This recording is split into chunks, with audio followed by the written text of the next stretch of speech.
Lahore press club میں اقرا club کی ہفتہ وار نشست سینئر صحافی احمد ہمایوں خان کی زیر صدارت ہوئی، جس میں شرکاء نے سورہ احقاف کی آیت 10 پر گفتگو کی۔ وقاص ظہیر نے تلاوت سے نشست کا آغاز کیا۔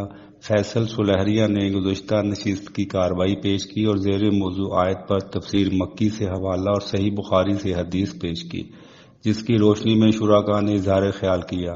صدر نے گفتگو سمیٹتے ہوئے کہا کہ کسی شے کو اس کے مقام سے ہٹا دینا ظلم ہے۔ تکبر ظلم کی بنیاد اور ایمان کی ضد ہے۔ نفسانی ذوم انسان کو فطری ترتیب سے نکال باہر اور ہر خیر سے محروم کر دیتا ہے۔ انسان اور ایمان کے درمیان سب سے بڑی رکاوٹ بھی تکبر ہے۔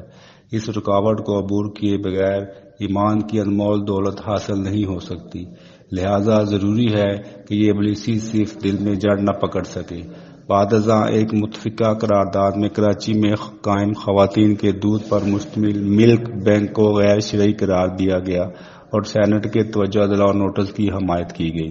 آخر میں شبیر احمد نے پریس کلب کے مرحوم ارکان و اقربا کے لیے مغفرت، بیمار ارکان کے لیے دعائے صحت کی۔ گل نواز، حافظ نعیم، حبیب چوہان، نواز سنگرا، فرزانہ چودھری، شہزاد چودھری، سجاد اوان، ڈاکٹر شجاعت حامد، غلام عباس شیرازی، ارشد علی، میاں عارف، فاران شاکر، جمیل شیخ، شیخ آفتاب حنیف اور حامد نواز نے گفتگو میں حصہ لیا۔